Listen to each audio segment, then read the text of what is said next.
Welcome to Hochoka Podcast. Our 7th graders head out on their annual visit to sites sacred to their culture this week. During the school's 2022 7th grade cultural trip, as the boys group reached the summit of Mato Paha, what had been a pleasant ascent became shrouded in fog, and they could not see 10 feet in front of them. They were pelted with sleet and snow. What can servant of God Nicholas Black Elk teach us about this event? Hello, Medaki Apin. Welcome to Hochoka, here at the center of St. Joseph's Indian School's campus. I'm Scott Wooster, your Hochoka host. We're glad you've joined our circle with frequent guest Dr. Damian Costello, who joins us again today with another fresh perspective on Christianity through an indigenous lens. Welcome, Damian. Thank you, Scott. Great to be back. Good to have you here. So, when our kids go on their journey, their cultural trip, they meet a man out in the Black Hills who takes them to the center of the Black Hills to the bald spot, and this is what it's called in English, and his name is Ben Rod, and he works for the Rosebud Tribal Historic Preservation Office. And he explained to the boys when they were out there, he said that the cloud that came to envelop you when you were at the top of Bear Butte was a blessing by Wakantika. And he said that the old one said that when a cloud surrounds the top of a mountain and comes and covers you as you ascend, as you're going up the mountain, it's a cleansing for you and for the day as the spirits are praying within and preparing you to speak your own prayer. The sleet wants to help everyone understand that there are travails in life, and sometimes it's not going to be easy, and sometimes there's going to be adversity. And I remember when the boys came back from that trip and how awestruck all of the boys were and all of the adults were that moment had happened up on the mountain, and that Ben was able to make that connection with the boys. Did Black Elk have an experience that was similar to that? He had numerous experiences like that of relatives coming to visit him through what we would just call weather. Mm-hmm. And I think the two most important ones were what was captured at the end of Black Elk Speaks when he went up to what is now Black Elk Peak, mm-hmm. and prayed at the end of that book in 1930. And then a little lesser known, but I think just as important, is his funeral in 1950. So in 1930, it's summer. This is the Great Depression. It's the Dust Bowl. This is like the worst drought that the old people had ever seen before, mm-hmm. right? And so it's a beautiful sunny day. And Black Elk had said, after recounting his vision, his sacred vision, that he hadn't told anyone really, and especially not an outsider, that he wanted to go back to where his vision ended, which was the top of the world, which is now Black Elk Peak. Mm-hmm. And so they journeyed up there, and beforehand he told his son that if I have any power left, there'll be a little bit of rain. And so they got to the top, and Black Elk prepared. He in his vision, he was painted red. He put on like some red flannel long johns, got his regalia on, and then he prayed. And sort of out of nowhere, this small cloud formed above him, mm-hmm. and there was a little bit of rain that fell on him as he was crying. Black Elk biographer John Neihart writes, and I'm going to quote this, quote, "For some minutes, the old man stood silent, with face uplifted, weeping in the drizzling rain. In a little while, the sky was clear again. Neihart was both astounded that his prediction had come true, of course, but he also misunderstood Black Elk too, is my understanding. He thought the tears were out of sadness. Can you tell us what they were really all about?" Well, so you're right. He thought this was more of an expression of sadness over all the tragedy that he had experienced and that his people were undergoing. Mm-hmm. And certainly there's an aspect of that. But in the Lakota context, tears are your most sincere, your deepest, your strongest prayers, mm-hmm. right? And so you intentionally cultivated tears. And Black Elk even talks about a couple times, maybe just once, in Black Elk Speaks, that he got tired of trying to make himself cry for one different sort of ceremonial event. But this was very important to do. And so his tears there were not a reflection of all is ended and I'm an old man, I haven't done anything. But it was a way to offer up his deepest prayer to the spirits around him. And he was making this prayer that the people may live. He was asking that the sacred tree bloom in his vision. And is it your understanding, too, that the tears that he was shedding were a reflection of the rain that was coming down, too? Maybe the spirits raining? I know we can't understand totally, but... We can't know for sure, but that's exactly where I go with that. Yeah. That, there's this reciprocity here, that Black Elk is crying his tears, and in response, creation... in sort of a very, you would say, improbable way, and a cloudless day is offering its tears back to Black Elk, joining in with him. And so we often think of either weather as just, something physical that there's no intentionality behind it, or we think of the weather acting on us, like if it's a spiritual power, okay, maybe it's doing something, but they're acting in tandem. I think their prayer is joining together at that moment. I love that, and it speaks to that whole our relatives kind of piece of that whole thing too.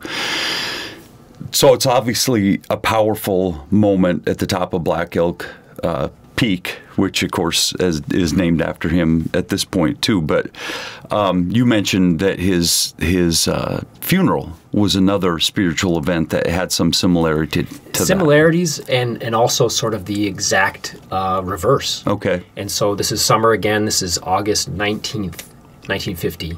Okay. A time of heat. Generally doesn't rain very much around here at that time, and it was pouring rain.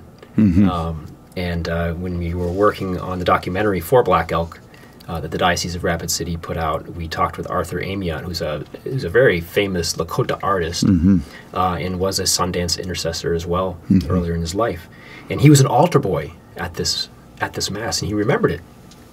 And so he talked about how the rain was just coming down, and you had to go across the road and up the hill in order to get to the cemetery. And he said that gumbo was so thick, was getting on everyone's shoes, and it was hard to get up the hill. I mean, you're from around here, so you know gumbo is that thick mud, right? That can't do anything with it. Yep. Yeah.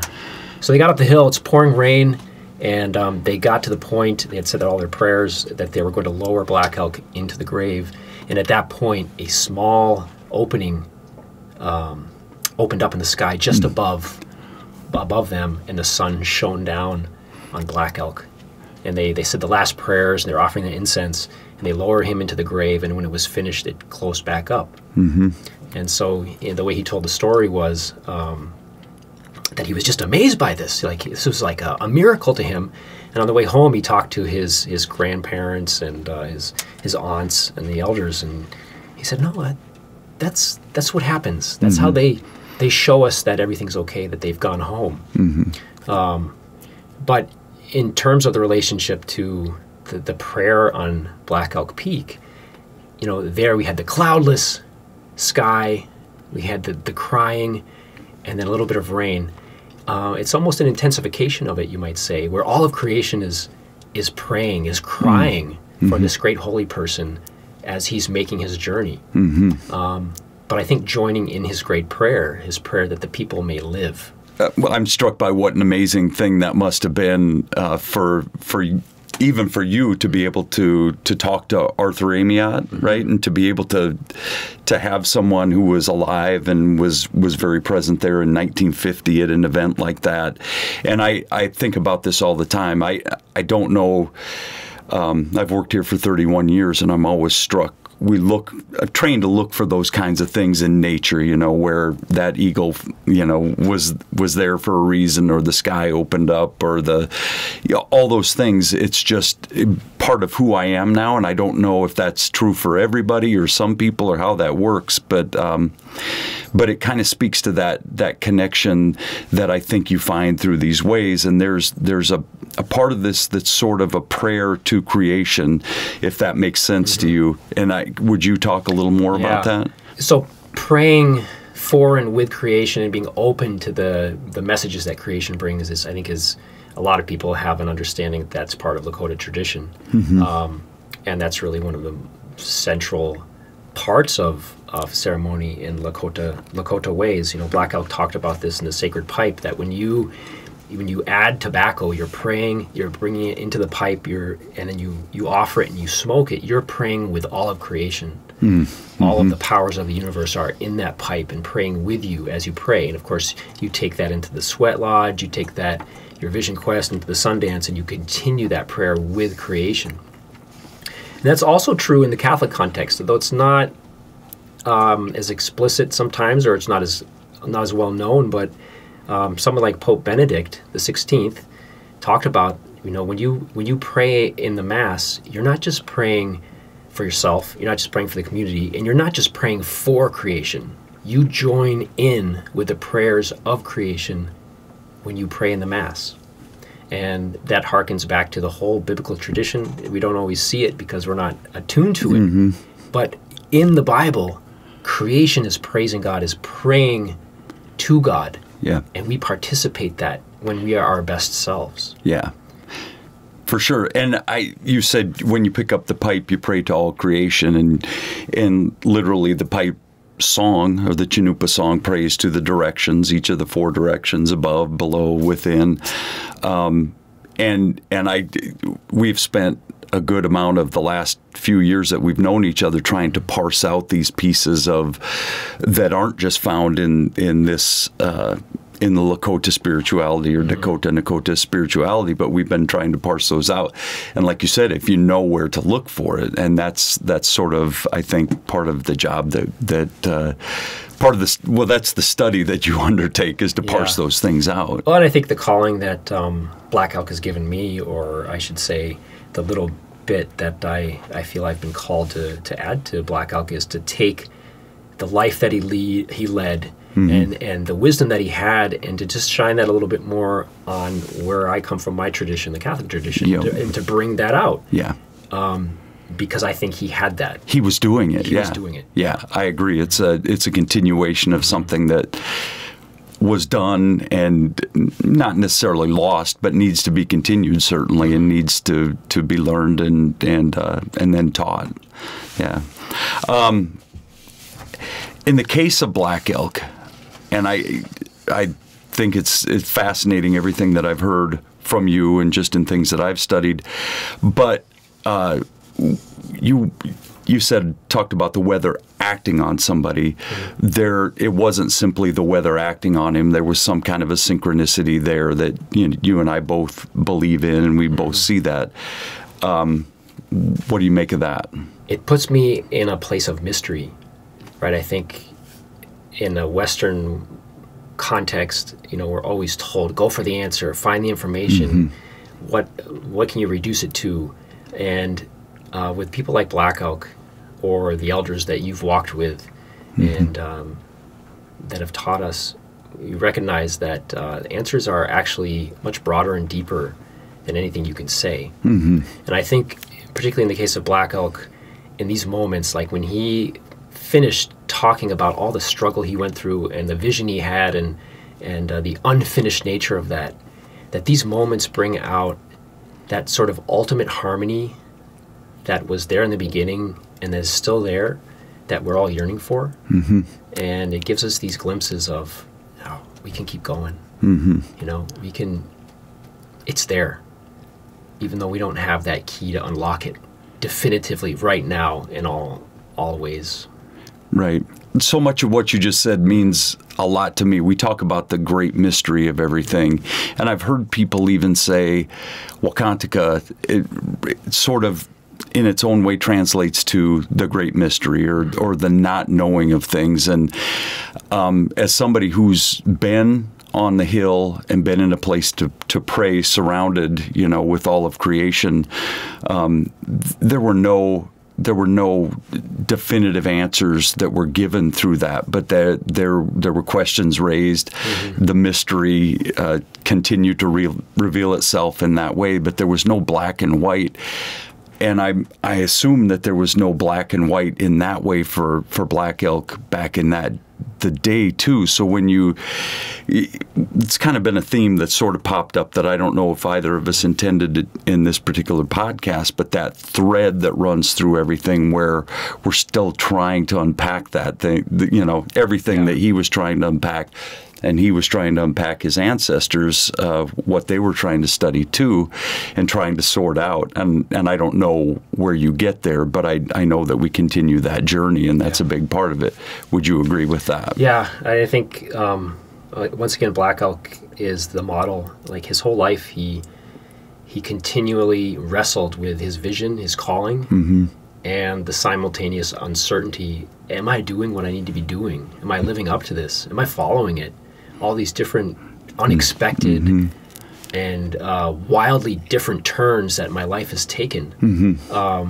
But shows that getting comfortable with and then becoming the very mystery that's at the center of everything is really what our call is. Yep. And I don't know what that looks like for you or for me, but it's a constant opening up. Yes. Yeah. And commitment to that uncertainty. Yeah, a commitment to the opening. And I was thinking that exactly as you were saying that. And you take a guy who's committed to all of that learning, committed to nature, committed to his culture, and committed to the Catholic faith, as Black Elk was.